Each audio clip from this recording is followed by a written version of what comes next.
All right, welcome to Falcon Blues TV. How are you? I know I haven't done a video for a while, and it's I think it's my turn, seeing as Paul's done some over the last few weeks.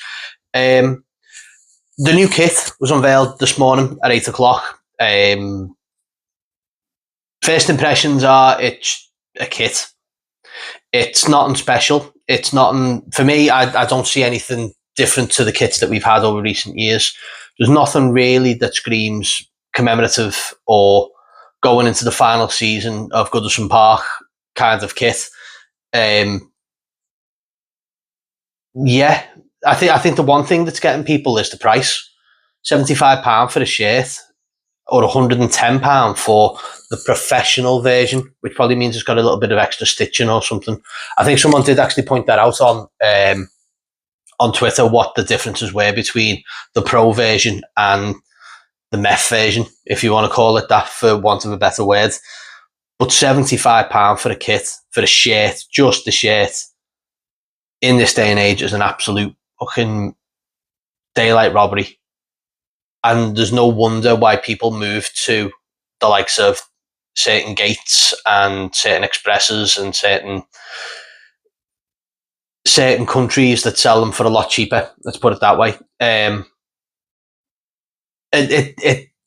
Unless they're coming out with a commemorative kit towards the end of the season, which will be out for May but released in June. Because that would just be typically Everton, of course. Obviously, I understand Castore are paying us £20 million a season, so they've got to recoup the money somewhere. But at £75 a shirt, that's a lot, and it's not great. It just looks like any other replica kit that you've seen over the years. It looks like the '89 shirt with a bit of a darker shade to it. Even saw like the long sleeve one, which literally looks like a vest over. All the sleeve is just royal blue, which fine. It's a royal blue shirt. That's exactly what it is. But the pattern's just on the front there. It stops here, and it's not on the back. It's almost like you ran out of material or something, and said, "Oh, we'll just make it blue arms and a blue back." The training gear and stuff is nice. I like some of the training gear that's coming through. There's an absolutely hideous training jacket though that looks like something that you'd wear that looks like a bus seat. And it's just weird. That's not going to sell at all. I'd be very surprised if some weirdo buys that. But that's basically it in a nutshell on the kit. It's a fucking hell, Everton, £75. I still can't get over that. But at the same time, this is what's going to happen. As well as season ticket prices are going to go up and up and up as the years go by, when we move into Bramley Moor. But for the final season kit at Goodison Park, that's not grabbing me at all. And I'll be looking at other Gates and other Expresses to probably purchase my shirt this season. Moving on, Man United seem to have... Man United are fucking weird, aren't they? I mean, they were offering silly money, like silly money for Jared Branthwaite, which we all laughed at. Which we all go, no, what are you doing? Man United have come out on the defensive and gone, well, why should we be held to ransom? It's like, well, it's not because you're Man United, mate. It's because it's going right for someone of Jared Branthwaite's talent. And, they've now gone and spent near 60 million for some 18-year-old, untested, 1 year left on his contract lad from France. When, Branthwaite is... a lot of people will say it, he probably is a generational talent, but he's also... Yes, he's British. I don't give a toss about that. Proved in the Premier League, proved abroad. Is part of a centre-back pairing that kept 13 clean sheets last season. You know what I mean? And you still don't rate him. Man United fans are just... The whole weirdness about the Man United fans' outlook on this, even that Goldbridge weirdo was going, oh, Man United are back.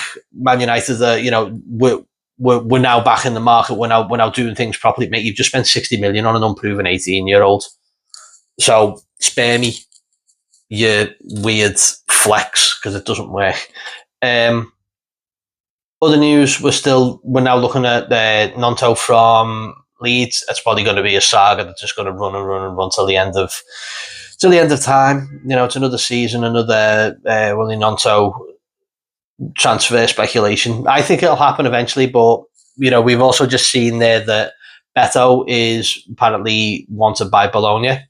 Actually thought he was from there, but it was Udinese, wasn't it? According to Alan Myers. Obviously, Everton haven't given any indication that he's up for sale or that we're planning to move him on.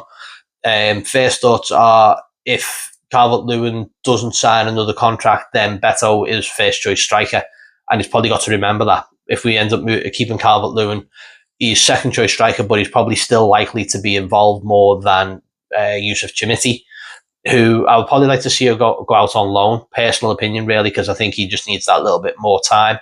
Betto blows hot and cold for me. I don't rate him greatly, but I'd like to see what he'd be like with a full pre-season behind him. Much the same Chimiti, much the same Calvert-Lewin, because he's missed that much football last season. What else is there? What else is going on in the wacky world of Everton? The kit, Branthwaite, Betto, Dele Alli. Will we, won't we? With Dele Alli, I think it's got to be on Everton's terms, and Everton can't be the soft touch in this one. And we need to make sure that what we're doing now is beneficial for Everton and not Dele Alli. Similarly to Calvert-Lewin, either sign the extension or don't, mate. There's the door. So we'll just wait on that. Lastly, I would just like to point out that Paul and I will be hosting our first Falcon Blues TV Legends afternoon at the Albert Dock at the 1 o'clock gun, just round from Murray, and just in like the cove where all the little boats are and stuff like that, with former Everton manager and legend Joe Royle. Joe's bang up for it. We're really looking forward to having a great afternoon with Joe. Tickets are available, and I'll put a link in the description below. £25, but that includes a little bit of refreshments. Joe will be in attendance. We'll also have the FA Cup available to us for photo opportunities, and you get the pleasure of being in the afternoon with me and Paul. So what more could you ask for? So there'll be a link in the description. Yeah, that's it. Hopefully, you can grab a ticket, and we'll make a great afternoon of it. Till then, up to fucking toffees. Colin Chong, see you in a bit.